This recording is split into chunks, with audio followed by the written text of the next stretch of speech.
বন্ধুরি আমার নবী আপনার নবী দু জাহানের বাদশা নবী সরকারে মদিনা ইমামুল মুরসালিন তিনি বলে দিয়েছেন আল কবরু রওজাতুম মির রিয়াদিল জান্নাতি হুফরাতুম মিন হুফারিন নার। আপনার আমার প্রাণের নবী সরকারে মদিনা তিনি বলে দিয়েছেন কবরটা জান্নাতের বাগান সমূহের একটা বাগান হবে, আবার জাহান্নামের গর্তের একটা অংশ হবে। জোরে জোরে কোন নাউজুবিল্লাহ। পৃথিবীতে মানুষ কয় প্রকার? দুই প্রকার। একটা হলো আল্লাহ রাসূলের পাগল, আর একটা হলো আল্লাহ রাসূলের শত্রু। কথা বলেন না কেন? মুসলমানের মধ্যে সবচেয়ে বড় শত্রু যারা, তারা হলো মুনাফিক। বন্ধু, তাদের পচন কিন্তু কবরে যেতেই যেতেই শুরু হয়ে যাবে। আল্লাহ কোরআনে বলেছেন ইন্নাল মুনাফিকিনা ফিদ দারকিল আসফালি মিনান নার। আল্লাহ বলেছেন the hypocrites will be in the lowest place of hell। মুনাফিকরা জাহান্নামের একেবারে সর্বনিম্ন জায়গায় থাকবে। হাদিস শরীফের মধ্যে এসেছে আপনার আমার প্রাণের নবী বলেছেন, আল্লাহর হাবিব বলেছেন ঈমানদাররা আমি নবীকে ভালোবাসবে, আর মুনাফিকরা আমি নবীকে ভালোবাসবে না। জোরে জোরে বলেন না নাউজুবিল্লাহ। নবীকে ভালোবাসার নাম হলো ঈমান। নবীকে ভালোবেসে আল্লাহকে ভালোবাসার নাম হলো ঈমান।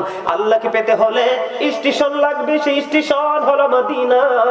ওই মদিনা থেকে টিকিট কেটে আপনাকে আল্লাহ পর্যন্ত পৌঁছাতে হবে, অন্যথায় আল্লাহ রাব্বুল আলামিন দিদার আপনার নসিবে জুটবে না। বলে হুজুর কবর থেকে হুট করে এখানে কেন চলে আসলেন? কারণ আমি যখন কবরের প্রথম স্তরের দিকে যাব তখন কিন্তু অটো এই জায়গাটা চলে আসবে। বন্ধুরে আমার, ইসলামের তৃতীয় খলিফার নাম কি জানেননি?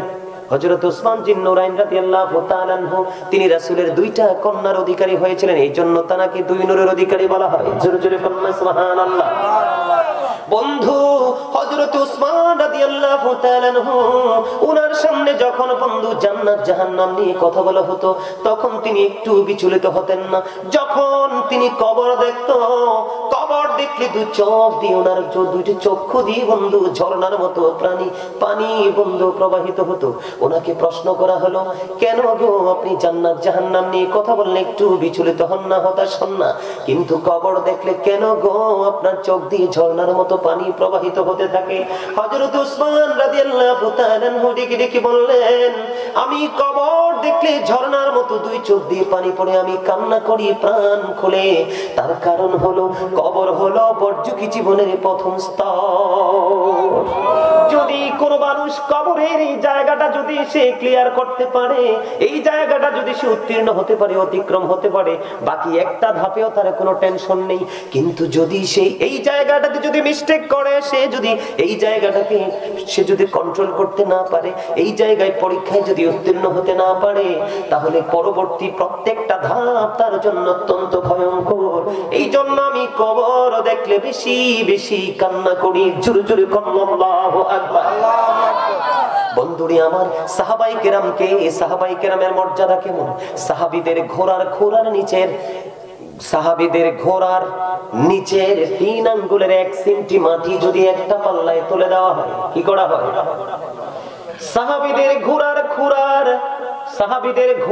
ঘোড়ার নিচের 3 আঙ্গুলের 1 চিমটি মাটি যদি একটা পাল্লায় তুলে দেওয়া হয়, আর গোটা পৃথিবী যদি বন্ধু একটা পাল্লায় তুলে দেওয়া হয়, তাহলে সাহাবীদের ঘোড়ার পায়ের নিচের 3 আঙ্গুলের 1 চিমটি মাটির ওজন ভারী হবে।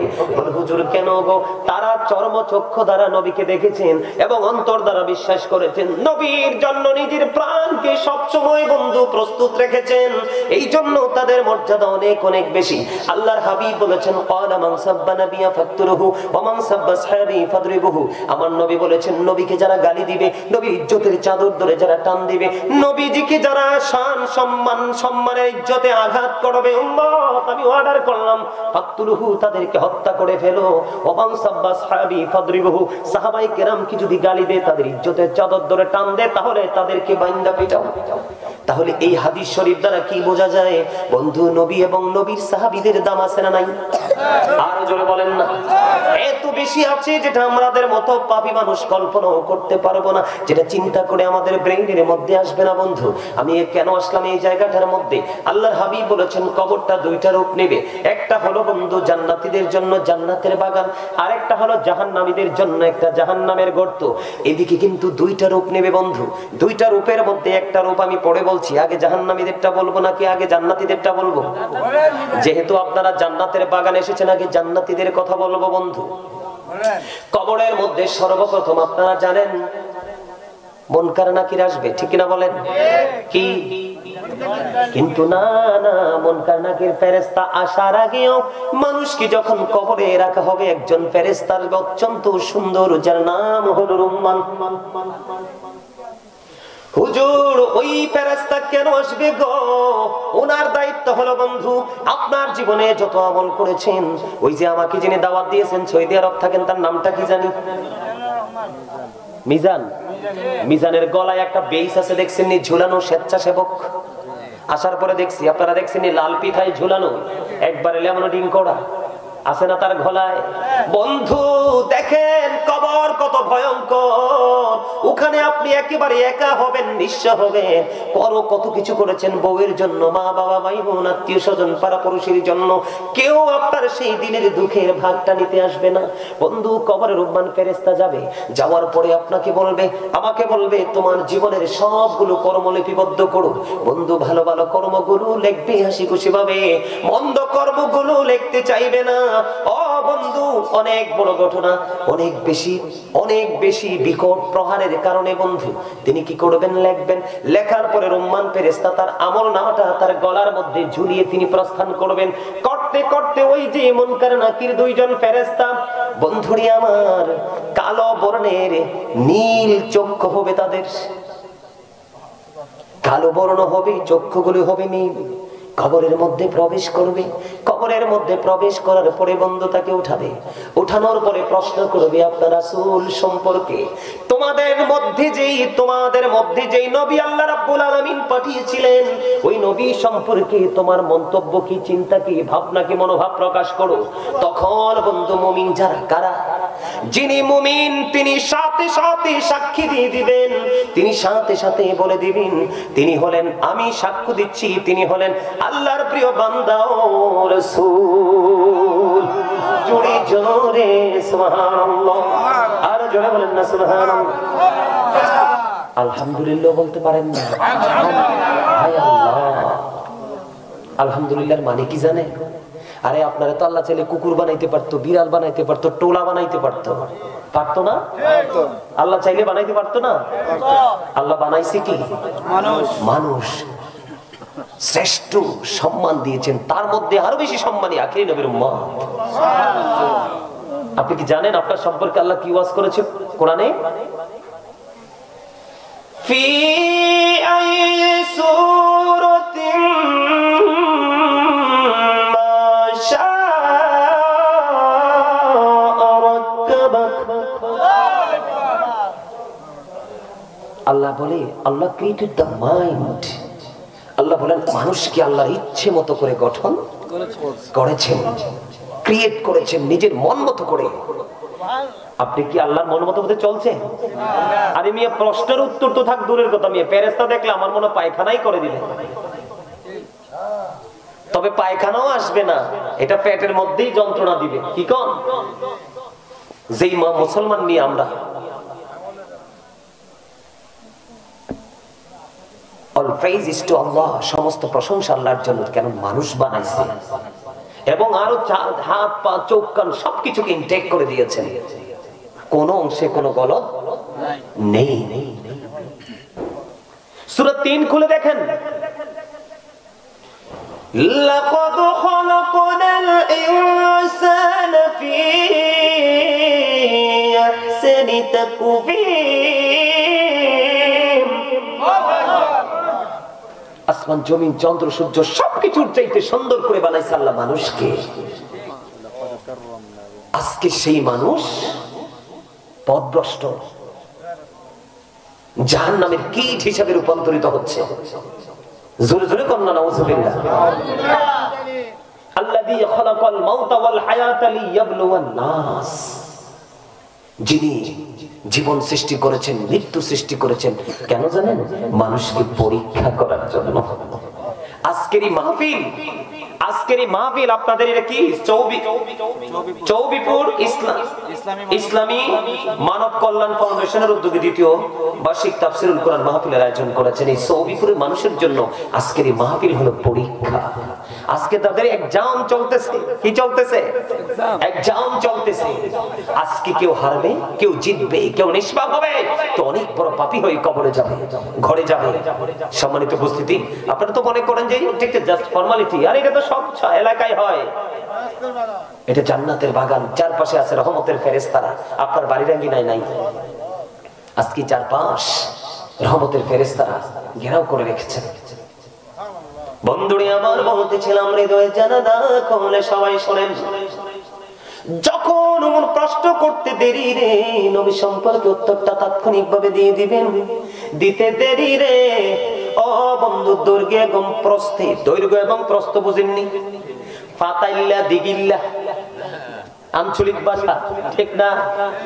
ফাতাইল্লা হইলো এমনি, আর হেমনে হইলো দিগিল্লা। যেমন আপনাদের এই প্যান্ডেলটা এমনি যদি দড়ি কি বলেন ফাতালে, আর এমনি যদি দড়ি কি দিগালে, ঠিক না বেঠি? এটাকে স্মার্ট ভাবে যদি বলি বাংলা ভাষায় দৈর্ঘ্য এবং প্রস্থ। বন্ধু, পৃথিবীর মানুষগুলো দেখবে কবরটা মাত্র 3.5 হাত মাটির ঘর। যখন তিনি নবী সম্পর্কে উত্তর দিবেন, বুখারী শরীফের মধ্যে এসেছে হাদিস খানা, অনেক বেশি নবী প্রেমিক, আল্লাহ রাব্বুল আলামিনের সচ্চা প্রেমিক, আল্লাহর পাগল, 100% ইমানদার। ওনার 3টা প্রশ্ন হবে না, প্রশ্ন হবে মাত্র একটা, যেই প্রশ্নটা হবে শুধুমাত্র আল্লাহর প্রিয় হাবিবুল্লাহকে নিয়ে। বন্ধুরে আমার, ওই ব্যক্তিটাকে যখন প্রশ্ন করলো, তিনি উত্তর দিয়ে দিলেন, আমি সাক্ষ্য দিয়ে দিলাম আইনি হলেন আল্লাহর বান্দা এবং আল্লাহর প্রিয় হাবিব, আল্লাহর বান্দা এবং আল্লাহর প্রিয় রাসূল। জোরে জোরে বলুন সুবহানাল্লাহ। বন্ধুরে আমার, বলতে দেরি রে ও বন্ধু, বলতে দেরি। তখন তার কবরটা দৈর্ঘ্য এবং প্রস্থে 70 গুণ বৃদ্ধি করে দেওয়া হবে। জোরে জোরে কন্যা সুবহানাল্লাহ। বন্ধুরে আমার, গায়েব থেকে আওয়াজ আসবে, তার কবরটাকে জান্নাতের বাগান বানিয়ে জান্নাতি বিছানা বিছিয়ে দাও, একেবারে নিয়ামতে পরিপূর্ণ করে দাও। ও বন্ধু, বলতে দেরি। এবার ওই ফেরেশতা দুজন কি করবে? তুমি তোমার কাজ হলো, এর মধ্যে হাদিস শরীফের মধ্যে এসেছে, যিনি নিয়ামতটা পেয়ে যাবে উনি বারবার বলবে, আমি আমার আওলাদের কাছে আবার ফিরে যেতে চাই। না না, আর তো সুযোগ নাই। তুমি নতুন বোরের মতো ঘুমিয়ে থাকো, যেদিন তোমার প্রিয়জন তোমাকে ডাকবে তুমি উঠে যাবে। জোরে জোরে বলুন সুবহানাল্লাহ। আর জোরে বলেন না সুবহানাল্লাহ। বন্ধু, এই যে যিনি উত্তরটা দিয়ে দিলেন তিনি হলেন মুমিন। তিনি কবরের ইন্টারভিউতে প্রথম ধাপ, বর্জকি জীবন ফিউচারের যে প্রথম যে স্টেপ, বন্ধু তিনি উত্তীর্ণ হয়ে গেলেন, পরীক্ষায় কামিয়াবি হয়ে গেলেন। ও বন্ধু, ওই ব্যক্তিদের জন্য আল্লাহ স্পেশাল একটা আলোচনা করেছেন। সেই স্পেশাল আলোচনাটা হলো কেমন জানেননি? আল্লাহ বলেছেন, বান্দা, পৃথিবীতে তোমার 1 কোটি বন্ধু থাকুক কোনো সমস্যা নেই, এর মধ্যে তুমি একজন আল্লাহর হক্কানি আলেম খুঁজে নাও। সব আলেম কিন্তু হক্কানি নয়। আল্লাহর হাবিব বলেছেন, কিয়ামতের পূর্বক্ষণে পৃথিবীতে সবচেয়ে নিকৃষ্ট মানুষ হবে আলেমরা, যারা শুধু মন গড়া ফতোয়া দিয়ে দিয়ে সাধারণ মানুষগুলো কি বিভ্রান্ত করে দেবে। আজকের বর্তমান জামানায় যেটা প্রচলিত হয়ে যাচ্ছে, ঠিক কিনা বলেন? সমাজের মধ্যে, বাজারের মধ্যে, দোকানের মধ্যে, সৌমনের মধ্যে মারামারি কাটাকাটির শেষ নাই। শুধুমাত্র আমাদের মতো ও বন্ধু দাড়িওয়ালা, টুপিওয়ালা, পাগড়িওয়ালা শুধু 2-4টা হাদিস এবং কোরআনের 2-4টা আয়াত মুখস্থ করেছে, ভালো করে বন্ধু কোরআন হাদিসের গবেষণা নাই। আমি আপনাদেরকে বলি, আল্লাহর কসম করে বলবো এবং চ্যালেঞ্জ ছড়ে দিতে পারবো, কেউ যদি বলে আমি কোরআন পড়ে বড় মুক্তি হয়ে গেছি, সকল সমাধান দিব, ইমানদার হিসাবে যদি কেউ শুধু কোরআন পড়ে দাবি করে, সেই কখনো ইমানদার নয়। কারণ কোরআনে এসেছে, একটা এক্সাম্পল যদি দেই, কোরআনে এসেছে শুধু নামাজের কথা। এই কোরআনের কোন পারায়, কোন পৃষ্ঠায়, কোন আয়াতে আপনি কোরআনের রাকাতের খবর পাবেন না, ঠিক না? ঠিক বন্ধু, কোরআন এবং হাদিসটাকে সমন্বয় করতে হবে। আমি এই কারণে বলেছি বন্ধু, আল্লাহ রাব্বুল আলামিন বলেছেন কি, join with my dear people, come to my paradise. আল্লাহ বলেছেন, ফাদখুলি ফি ইবাদি ওয়াদখুলি জান্নাতি, আমার প্রিয় লোকেদের সাথে যুক্ত হও আর আমার জান্নাতে চলে আসো। জোরে জোরে সুবহানাল্লাহ। যেই সাধারণ মানুষ, আপনারা সাধারণ মানুষ, যদি দেখেন কোন আলেমের সিনায় নবীর প্রেম আছে, নবীর পরিবার আহলে বাইতের প্রেম আছে, আপনি তার সাথে গভীর প্রেমের বন্ধন তৈরি করবেন। আপনি বিরক্ত না হলে বসেন, আমার ভালো লাগতেছে কিন্তু। আলহামদুলিল্লাহ বলেন, আর জোরে বলেন আলহামদুলিল্লাহ। আমার কথাগুলো বেশিক্ষণ বলবো না, অল্প সময়ের মধ্যে আমি গুছিয়ে ফেলবো। আমি আপনাদের কাছকে বাঁচানোর জন্য আসছি। আমি রাস্তাটা খুঁজে বের করে ফেলেছি কিভাবে বাঁচা যায়। আমার এখন দায়িত্ব হলো আপনাদেরকে বাঁচানোর জন্য ইনস্ট্রাকশন দেওয়া। আল্লাহ বলেছেন, join with my dear people, come to my paradise. আল্লাহ বলেছেন, ফাদখুলি ফি ইবাদি ওয়াদখুলি জান্নাতি। আমার প্রিয় লোকের সাথে যুক্ত হও আর আমার জান্নাতে চলে এসো। প্রিয় লোকগুলো কারা? যারা সাদিকিন। তারা সাদিকিনের ব্যাখ্যা করতে গিয়ে তাফসীরে রুহুল বায়ানের মধ্যে, তাফসীরে মাঝহারির মধ্যে, তাফসীরে কদরির মধ্যে এসেছে। শাইখ ইসমাঈল হাক্কি রাদিয়াল্লাহু তাআলা আনহু বলেছেন, সাদিকিনের ব্যাখ্যা করতে গিয়ে তিনি বলেছেন, তাফসীরে রুহুল বায়ানের মধ্যে এসেছে আল্লাহর ওলির কথা, তাফসীরে মাঝহারির মধ্যে এসেছে আল্লাহর ওলির কথা, কিন্তু তাফসীরে কদরির মধ্যে এসেছে বন্ধু হক্কানি আলেমদের কথা। কারণ আলেমদের কথা বলা হয়েছে এই কারণে, কারণ আলেমরা হচ্ছে আল্লাহ আল্লাহ রাসূলের বিধি বিধানের খনি। তার মানে কোরআন এবং হাদিসের ভান্ডার। তেলের ভান্ডারে গেলে তেলের অভাব হয় না, ঠিক কিনা বলে? যখন আপনি চর অঞ্চলে যাবেন, শীতের মৌসুমী সবজির কোনো অভাব হবে না। আপনি যখন নদীমাতৃক এলাকায় যাবেন, কখনো কৃত্রিম পদ্ধতিতে, কখনো আবার আল্লাহর প্রদত্ত বৃষ্টির মাধ্যমে মৎস্য উৎপাদন হতেই থাকবে। কথা বলেন না কেন? ঠিক তেমনি ভাবে আপনি যখন হক্কানি কোনো আলেমের কাছে যাবেন, যোগ্য দক্ষ কোনো আলেমের কাছে যাবেন, আপনার সমাধানের কমতি হবে না। কথা বলেন না কেন? আল্লাহ বলেছেন, ইন্নামা ইয়াখশাল্লাহা মিন ইবাদিহিল উলামা। পৃথিবীর বুকে আমার যে বান্দা আছে, বান্দাগুলোর মধ্যে সবচেয়ে বেশি ভয় আমাকে করে হক্কানি আলেমরা। কে ওয়াজ করে? কে? আল্লাহ। আল্লাহ বলেছেন, ওই ব্যক্তিদের সাথে তোমরা যুক্ত হও। ফাদখুলি ফি ইবাদি ওয়াদখুলি জান্নাতি। আল্লাহ বলেন, join with my dear people, come to my paradise. আল্লাহ কয়, আমার প্রিয় লোকগুলোর সাথে যুক্ত হয়ে যাও আর আমার জান্নাতে চলে আসো। আল্লাহ, জান্নাতে গিয়ে একা একা কি করব গো? জান্নাতে গিয়ে আমার কাজ কি? আল্লাহ কয়, নো টেনশন, তুমি টেনশন করো না। ইনদা রাব্বিহিম ইউরযাকুন। আল্লাহ রাব্বুল আলামিন বলে দিয়েছেন, তুমি যখন জান্নাতে আসবে, কবর তো তোমার জন্য জান্নাতের একটা অংশ হয়ে যাবে। কি হয়ে যাবে? বাগান হয়ে যাবে। আমি তোমার জন্য জান্নাতে খাবার বরাদ্দ করে রেখেছি। বন্ধু, ওই ব্যক্তি যখন নবী চিনে ফেলবে, নবী সম্পর্কে উত্তর দিয়ে দিবে, ওই ব্যক্তিটাকে বলবে, তুমি নতুন বরের মতো, দুলার মতো ঘুমিয়ে থাকো। বন্ধু, জান্নাতের দিকে তার কবরের একটা যোগাযোগের ব্যবস্থা হয়ে যাবে। জোরে জোরে সুবহানাল্লাহ। আর কবরটা আলোকিত হয়ে যাবে। দৈর্ঘ্য এবং প্রস্থে 70 গুণ বেশি বৃদ্ধি করে দেওয়া হবে, একবারে প্রশস্ত করে দেওয়া হবে। এটার মধ্যে তার কোনো প্রতিকূল অবস্থা তৈরি হবে না। জোরে জোরে সুবহানাল্লাহ। কার মতো? নতুন দুলার মতো তুমি ঘুমিয়ে যাও। যেদিন তোমার প্রিয়জন ডাকবে, সেদিনই তুমি আবার জেগে উঠবে। ওই যে আল্লাহ বলেছেন, মিনহা খালাকনাকুম ওয়া ফিহা নুঈদুকুম ওয়া মিনহা নুখরিজুকুম তারাতান উখরা। জোরে জোরে বলুন আল্লাহু আকবার। বন্ধুরে আমার, আমার দিকে আবার তাকান। যখন এবার মুনাফিকের কাছে যাবে, কার কাছে যাবে? মুনাফিকের কাছে যাবে। যার নসিবে কি নাই? নিয়ামত নাই। সারাটা জীবন বন্ধু নিজে গবেষণা করেনি, চিন্তা করেনি, নিজের বিবেকের সাথে কোনো বুঝ পরামর্শ করেনি। মানুষ যা ভেবেছে, মানুষের সাথে যখন যেটা তাল মিলিয়ে চলেছে, নবী সম্পর্কে প্রশ্ন করলে উত্তর দিতে পারবে না।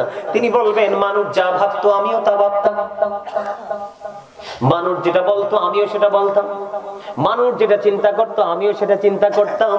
ওনার কোন অবজারভেশন নেই বন্ধু, গবেষণা ইনস্টিটিউট নাই। তখন ওনার সবকিছু বন্ধু এত সংকীর্ণ করে দেওয়া হবে। আল্লাহ রাব্বুল আলামিন যখন নবী চিনতে পারবে না, এটার নাম হলো বন্ধু মুনাফিক। আল্লাহর হাবিব বলেছেন, believers love the prophet, hypocrites don't love the prophet। আমার নবী বলেছেন, মুনাফিকরা আমি নবীকে ভালোবাসবে না, ইমানদাররা আমি নবীকে ভালোবাসবে। যারা নবীকে ভালোবাসবে না, তারা যত বড় নামাজি, কোরআন তেলাওয়াত করলা দানবীর হোক না কেন, তারা কখনোই ইমানদার নন। ইমানদার হতে না পারলে আপনার কোনো আমল আল্লাহর দরবারে গ্রহণ হবে না। কবর, হাসর, মিজান, পুলসিরাত, প্রত্যেকটা জায়গায় আপনার বিপদ চারদিকে ঘেরাও করে ফেলবে। বন্ধুরি আমার, আল্লাহ রাব্বুল আলামিন অর্ডার করবে। কি করবে? আল্লাহ রাব্বুল আলামিন অর্ডার করবে মাটিকে, তুমি এমন ভাবে তাকে গ্রাস করো বন্ধু, মাটি তাকে চারপাশ দিয়ে এমন ভাবে গ্রাস করবে। আমি আপনাদেরকে দেখাই। এই যে দেখেন, এই যে আমার দুটো হাত আমি মুষ্টি মেরে একটার সাথে একটা লাগাইলাম। এখন যদি ওই দিক দিয়ে চাপা দিলে, এই দিক দিয়ে চাপা দিলে, একটা হাড় যদি আর একটা হাড়ের ভিতর ঢুকে, তখন কেমন লাগবে? নাউজুবিল্লাহ বলেন না। হাদিস শরীফের মধ্যে এসেছে বন্ধু, আসার আগেও বন্ধু একটু নজর দিয়েছি কিতাবের দিকে। আল্লাহর হাবিব বলেছেন, হাদিস শরীফের মধ্যে এসেছে, যখন তিনি বলবেন মানুষ যা মন্তব্য করতো আমিও তা মন্তব্য করতাম, মানুষ যা বলতো আমিও তা বলতাম, মানুষ যা ভাবতো আমিও তা ভাবতাম, একক কোনো চিন্তাধারা নাই। আল্লাহ রাব্বুল আলামিন বলবে, মুনাফিক, দুনিয়ায় থাকতে নবীকে চেনার চেষ্টা করুনি, কারণ যেই নবীর মাধ্যমে, আমার যে হাবিবের মাধ্যমে আমি প্রভুর পরিচয় তোমাদের কাছে পাঠিয়েছিলাম, তোমরা আমার হাবিবকে চিনো নাই, হাবিব সম্পর্কে গবেষণা করো নাই, কোন কিতাব নিয়ে তোমরা অবজারভেশন করোনি, গবেষণা করোনি তোমরা। আল্লাহ রাব্বুল আলামিন অর্ডার দিতে দেরি হাদিস শরীফের ভাষা অনুযায়ী, বন্ধু কেমন করে বোঝাবো, কেমন করে বললে তোমাদের হৃদয় পর্যন্ত পৌঁছাবে আমি জানি না। মাটি এমন ভাবে চারপাশ দিয়ে বন্ধু তাকে গ্রাস করে ফেলবে, এমন ভাবে চাপ দিবে। আল্লাহর হাবিব বলেছেন, একটা হাড়ের ভিতর আরেকটা হাড় ঢুকে যাবে, এই তালে কিয়ামত পর্যন্ত চলতে থাকবে। ওই যে বলেছিলাম, আল্লাহ বলেছেন, লা ইয়ামুতু, মরার কোনো সুযোগ নাই, ফিহা ওয়ালা ইয়াহইয়া, বাঁচার কোনো সুযোগ নাই, ওয়া মা হুম বিগাইবিন, ওখান থেকে বের হওয়ার কোনো সুযোগ নাই। সুবহানাল্লাহ। ওমা, এত খারাপ খবর শুনলে মানুষ সুবহানাল্লাহ নি কয়, নাউজুবিল্লাহ। আরো জোরে কোন না, নাউজুবিল্লাহ। আওয়াজ করে বলেন না, নাউজুবিল্লাহ। আরে আপনারা কি এই বিপদে পড়তে চান? এটা তো 1 ঘন্টা 2 ঘন্টার জন্য নয়, অলওয়েজ কন্টিনিউয়াসলি চলতে থাকবে। আর এটা অর্জন করেছে কে? আপনি, আমিই তো। কর্মের ফল না এটা। আপনি তো দুনিয়া নিয়ে ব্যস্ত ছিলেন, এদিকে তো সময় দিতে পারেননি, এই জন্য তো আপনার এত বড় বিপদ আসবে। এই জন্য আপনাকে কবরের প্রস্তুতি নিতে হবে 100%। কথা বলতে হবে কনফিডেন্সলি। এখন আপনার সামনে যদি কেউ বলে, নবী আমার মতো, আপনি কি মানবেন? কোনদিন মানবেন? যদি কেউ ছুরি দিয়ে মানবেন? যদি 5 লাখ, যদি আপনি বলেন এক হাতে আমার পৃথিবীর সব দৌলত তুলে দাও, তারপরেও যদি বলো নবী আমার মতো আমি মানবো না, তাহলে আপনি 100% ইমানদার হয়ে কবরে যেতে পারবেন। জোরে জোরে কন্না সুবহানাল্লাহ। আরেকটু মহব্বতে পড়তে আরো জোরে কন্না সুবহানাল্লাহ। বন্ধুরে আমার, এই যে নেগেটিভ এবং পজিটিভ, যিনি বন্ধু পাপী, নবী চিনতে পারলেন না, এনার দুনিয়াতে কাজ ছিল সুদ খাওয়া, নারীদের পিছনে সময় দেওয়া, অবৈধ কর্মের সাথে নিজেকে সম্পৃক্ত রাখা, সময়ে বুঝে বুঝে মদ খাওয়া, সময়ে বুঝে বুঝে নেশা জাতীয় দ্রব্য বন্ধু সেবন করা। ওই ব্যক্তিটার কাজটা ছিল এমন, যেমনি ভাবে একটু আগে বলেছি, আল্লাহর হাবিব বলেছেন, আল্লাহর প্রিয়জনের জন্য খাবার বরাদ্দ আছে, জান্নাতি খাবার, যেটা আল্লাহ নিজে ওয়াজ করতেছেন। আর আল্লাহর হাবিব সরকারে মদিনা তিনি বলে দিয়েছেন, ও বন্ধু, তিনি বলে দিয়েছেন যে আরেকটা খাবার আছে জাহান্নামীদের জন্য, অপরাধীদের জন্য, যেটার নাম হলো তিনাতুল খাবাল। ইয়া রাসূলুল্লাহ, ইয়া হাবিবাল্লাহ, নবী গো, ও প্রাণের নবী, তিনাতুল খাবালটা কি গো? আমার নবী বলেছেন, এই তিনাতুল খাবালটা হলো আরেকটা জাহান্নামীর নিংড়ানো রক্ত পুজ। জোরে জোরে কন্না নাউজুবিল্লাহ। বুঝতে পারছেন না আমার কথাটা? কি আরেকটা জাহান্নামী? মানে একটা জাহান্নামী পচে যাবে, দুর্গন্ধ হয়ে যাবে, আর আরেকটা জাহান্নামীকে আবার গঠন করা হবে। ওই জাহান্নামীটা পচে গেছে, এই পচা যে লিকুইড জিনিসটা, এটা আরেকটা জাহান্নামীকে খাইতে দিবে। পালাতে পারবেন? ফেলে দিতে পারবেন? নিজের কোনো ক্ষমতা সেদিন কাজ করবে? করবে না। জোরে কন্না নাউজুবিল্লাহ। নারী পুরুষ উভয় উলঙ্গ থাকবে কাল হাসুরের দিন। মা আয়েশা যখন প্রশ্ন করলেন, নবী গো, নারী পুরুষ যদি উভয় উলঙ্গ থাকে, একজন কি আরেকজনের দিকে নজর দিবে না? আমার নবী বললেন, আয়েশা, আয়েশা রে, ওই দিনটা এত ভয়ঙ্কর হবে, এত বিপজ্জনক হবে রে। ও আয়েশা, সেদিন উলঙ্গ থাকবে নারী পুরুষ সব একসাথে যদিও থাকে রে, একজন আরেকজনের দিকে নজর দেওয়ার মতো কোনো সুযোগ থাকবে না। এতটা ভয়ঙ্কর হবে সেই দিনটা বন্ধু। একটা জাহান্নামীর যদি সবচেয়ে কম যদি কি হয়, আযাব হয়, কি হয়? একেবারে সবচেয়ে কম আযাব, এর চেয়ে নিম্ন আর আযাব হয় না। তাকে আগুনের এক জোড়া জুতা পরিয়ে দেওয়া হবে। জোরে জোরে কন্না নাউজুবিল্লাহ। আগুনের এক জোড়া জুতা পরাইয়া দিতে দেরি মাথার মগজটা টকবক টকবক করে উতরাইতে থাকবে, গরুর গোস্তের পাতিলের মতো, বিয়ে বাড়ির গোস্তের পাতিলের মতো, কুরবানির ঈদের দিনের গোস্তের পাতিলের মতো টকবক টকবক করে উতরাইতে থাকবে। বন্ধু, কেমন করে বললে তোমাদের হৃদয় পর্যন্ত পৌঁছাবে আমি জানি না, ও বন্ধু, কিন্তু তুমি মরতে তো পারবা না, বাঁচতে তো পারবা না, কারো কাছে তোমার বিপদের কথা বলতেও পারবা না। এখনো সময় আছে বন্ধু, কোন সঙ্গের সাথে মিলে দুষ্টুমি করো না। এমন সঙ্গ তোমার জীবনে বেছে নাও যিনি শুধু ভালো কাজের সন্ধান করে, কারণ পৃথিবীর সময়টা একেবারে ছোট।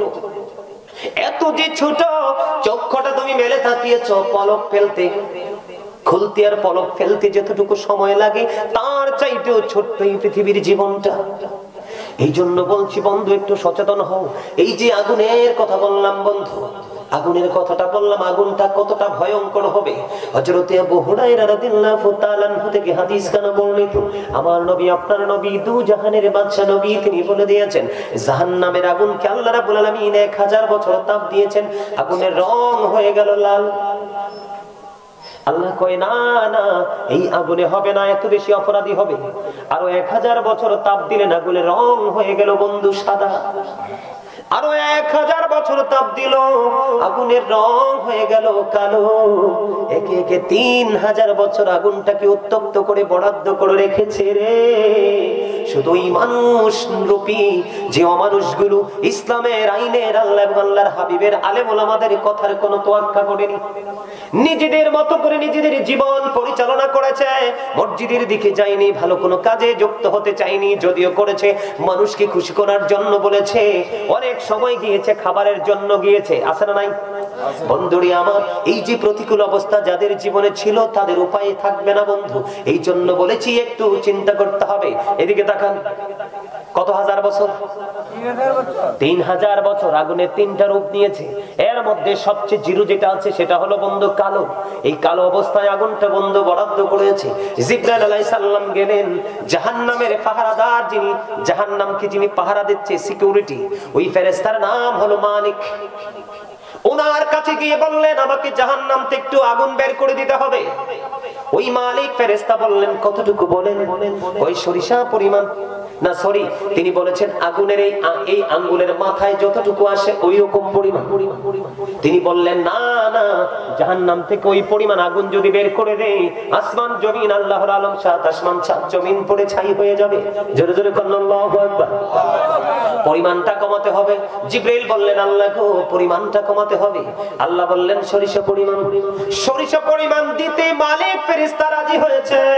ওই সরিষা পরিমাণ দিব, শর্ত আছে 70 বার ধুয়ে উঁচু কোনো পাহাড়ে যদি রেখে দাও, ওই পাহাড়কে পুড়িয়ে নিশ্চিহ্ন করে আবার ওই সরিষা পরিমাণ আগুনটা জাহান্নামের মধ্যে চলে আসবে। এতটা পাওয়ারফুল, ভয়ঙ্কর হবে জাহান্নামীদেরকে পোড়ানোর জন্য যে বন্ধু আগুন বরাদ্দ করে রেখেছে। আপনারা তো জানেন না, যারা কাফের হয়ে যাবে মুসলমানের পরেও, তারা দাড়ি ছবি শুরুতে মুসলমান হওয়ার পরেও তাদের কর্মকাণ্ডে কাফের হয়ে যায়, আছেন অনেক। কথা বলেন না কেন বন্ধু? এরকম হবে কাফের যারা হবে তাদের জন্য ভয়ঙ্কর যে প্রথম স্টেপ কবর। এই কবরের মধ্যে কমপক্ষে 99টা সাপ কন্টিনিউ সবল মারবে। হাদিস শরীফের মধ্যে এসেছে একটা সাপ যদি পৃথিবীর দিকে মুখটা করে যদি একটা বার নিঃশ্বাস পালায়, গোটা পৃথিবীর মাটিটা বন্ধু বিষাক্ত হয়ে যাবে। কিয়ামত পর্যন্ত পৃথিবীতে কোনো শস্য জন্ম হবে না। ওই যে বলেছি বন্ধু, যাদেরকে আগুনের এক জোড়া জুতা পরিয়ে দেওয়া হবে, কবর থেকে তাদের একটা হাড়ের মধ্য থেকে আরেকটা হাড়ের মধ্যে ঢুকে যাবে। ওই সমস্ত মানুষগুলোর জন্য আরেকটা খাবার বরাদ্দ আছে। আল্লাহ রাব্বুল আলামিন বলেছেন ওই খাবারটার নাম হলো বন্ধু তিনাতুল খাবাল। এটা হাদিস শরীফের মধ্যে এসেছে, যেটা হলো আরেকটা জাহান্নামীর নিংড়ানো রক্ত অথবা পুঁজ। বন্ধু আরেকটা খাবার হলো, সেটার নাম কোরআনে এসেছে জাকুম। জাকুমটা এতটা ভয়ঙ্কর, আজকে যদি এই সৌবিপুরের জমিনে একটা ফোঁটা, এই মুহূর্তে যদি এই সৌবিপুরের জমিনে একটা ফোঁটা জাকুম যদি বন্ধু পড়ে রে, কিয়ামত পর্যন্ত এই মাটিতে কারো কোনো সাধ্য নাই কোনো শস্য ফলাবে। বন্ধু যদি কোনো শস্য জন্ম না হয়, পৃথিবীর কোনো প্রাণী বাঁচতে পারবে না। পৃথিবীর কোনো প্রাণী যদি বেঁচে না থাকে, তাহলে পৃথিবীর কোনো দরকার নেই। বলে হুজুর, তাহলে এত অন্যায় অপরাধ হচ্ছে, কোনো রিঅ্যাকশন কেন হচ্ছে না? আল্লাহর হাবিব যখন পৃথিবী ছেড়ে চলে যাবে, আজরাইল যখন আসলেন আল্লাহর হাবিবের প্রাণ পাখি নিতে, আয়েশা নবীকে সালাম দিয়ে বললেন ইয়া রাসূলুল্লাহ, আল্লাহ বলেছে আপনি যদি রাজি থাকেন, আপনার যদি সম্মতি থাকে, আজকে আপনাকে চলে যেতে হবে। জোরে জোরে কন্যা সুবহানাল্লাহ। আপনার আমার ক্ষেত্রে এরকম বলবেনি ফেরেশতা? হ্যাঁ, আয়েশাই তো খাবলা দিয়ে নিয়ে যাবে, জাস্ট টাইম, নো কমপ্লেইন।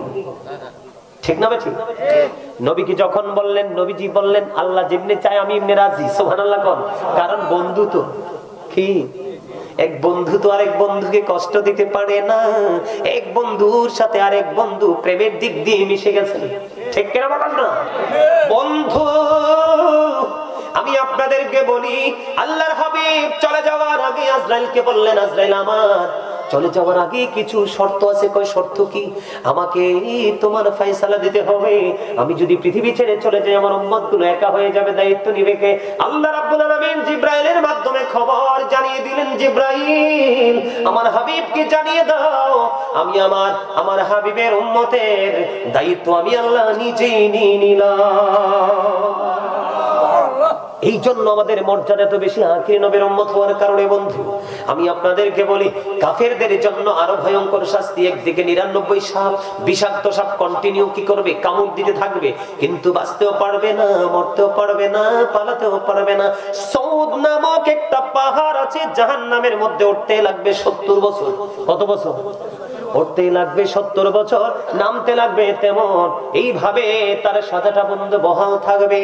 আপনারা দেখবেন, আমার দিকে তাকান, আপনারা দেখবেন অনেক দূরে ভ্রমণে যান না, হাইওয়ে রোড দিয়ে, মানে বিশ্ব রোড দিয়ে যাওয়ার সময় দেখবেন অনেক বেশি রৌদ্র যখন পড়ে, আপনারা নজর দিয়ে দেখবেন সামনে যদি বসেন গাড়ির, মনে করবেন যেন রাস্তার উপর পানি। দেখা যায় কিনা? হাদিস শরীফের মধ্যে সমাধান এসেছে, আল্লাহর হাবিব বলে দিয়েছেন, ওই যে অনেক বেশি তীব্র রৌদ্র থাকার পরে তোমরা যখন দেখবা রাস্তার উপর পিচ ঢালা, রাস্তার উপর মনে হবে দূরে যেন পানি, যাইয়া দেখবা আসলে পানি নাই, এটা ধোঁকা। যারা কাফের বেঈমান মুশরিক তাদের অবস্থা হবে তেমন। তারা মনে করে যাবে পানি দেখে খাইতে যাবে, আসলে যাইয়া দেখবে কিছুই নাই। আর মুমিন যারা তাদের জন্য অটো সব বরাদ্দ থাকবে। বন্ধুরা আমার, আমি আপনাদেরকে কেমন করে বলবো, এই যে জাক্কুম নামক খাবারটা জাহান্নামীদের জন্য বরাদ্দ করা আছে, মুখের সামনে নিতে দেরি দাঁতগুলো ঝরে পড়ে যাবে, পেটের মধ্যে একটা অংশ বা একটা সরিষা পরিমাণ ঢুকতে দেরি, ভিতরের দিক দিয়ে সবগুলো বন্ধু লিকুইড হয়ে বের হয়ে যাবে। ও বন্ধু, তুমি কিন্তু সব উপলব্ধি করতে পারবে, যন্ত্রণা কষ্ট সহ্য করার মতো কোনো পরিবেশ থাকবে না, কারো কাছে শেয়ারও করতে পারবা না, বাঁচতেও পারবা না, মরতেও পারবা না, পালাতেও পারবা না। তখন কি করবা? এই পৃথিবীর বুকে কাজ করতে করতে যখন তুমি ক্লান্ত হয়ে যাও, পরিশ্রান্ত হয়ে যাও, তোমার পানি তৃষ্ণা লাগে, টিউবওয়েল অথবা মোটর থেকে যখন সাথে সাথে এনে দেই, তোমার তৃপ্তি আসে না, ফ্রিজিং করা আছে পানি, আইস হয়ে গেছে, ঠিক কিনা বলেন? অনেক বেশি ঠান্ডা পানি যখন একটু যুক্ত করে দিবে, তখন তোমার ভালো লাগবে, অনেক বেশি পান করতে পারবা, ঠিক না? বন্ধুরে আমার, জাহান্নামী যারা, পাপী যারা, অপরাধী যারা, দু চোখ খুললে শুধু চারপাশে অপরাধী দেখা যায়, অন্যায়কারী দেখা যায়, ভালো মানুষের সংখ্যা একেবারে কম। বন্ধু, ওই পাপী মানুষগুলো পানি যখন খাইতে চাইবে, উত্তপ্ত গরম পানি তাকে খাইতে দেওয়া হবে অথবা তার মাথা দিয়ে ঢেলে দেওয়া হবে। ও বন্ধু, সহ্য করতে পারবা না, পৃথিবীর গরম পানির মতো ওইটা হবে না। নাউজুবিল্লাহ বলেন না। এই পাপীগুলোদেরকে পিটানোর জন্য যে হাতুড়িটা বানায় রাখছে, কি যে হাতুড়িটা বানায় রাখছে এদেরকে মারার জন্য, পিটানোর জন্য, ওই হাতুড়িটা যদি জমিনে রাখা হয়, পৃথিবীর কোন মানুষ চীন যদি চেষ্টা করে একটা বারের জন্য এক চুল পরিমাণ জমিন থেকে একটু উঠাতে পারবে না। এইটা দিয়ে ছোট্ট বডির মধ্যে মারতে থাকবে। আমি আপনাদেরকে বলে দিতে চাই বন্ধু, আর যাই করেন বা না করেন, আমল করলে করেন, না করলে নাই, আপনার কবরে গিয়ে জবাব কিন্তু আপনাকে দিতে হবে। কিন্তু আমি বলবো, নবীর সাথে কোনোদিন বেয়াদবি করবেন না, সাহাবায়ে কেরামের সাথে কোনোদিন বেয়াদবি করবেন না, আল্লাহর সাথে কোনোদিন বেয়াদবি করবেন না। আরেকটা বিষয় হলো, আপনার সম্পত্তি আপনার কাছে, আপনার ক্ষমতা, আপনার আধিপত্য আপনার কাছে, কাউকে কোনোদিন দিবেন না। সম্মানিত উপস্থিতি, আজকের মাহফিল দেখে আমি অত্যন্ত দুঃখিত হয়েছি।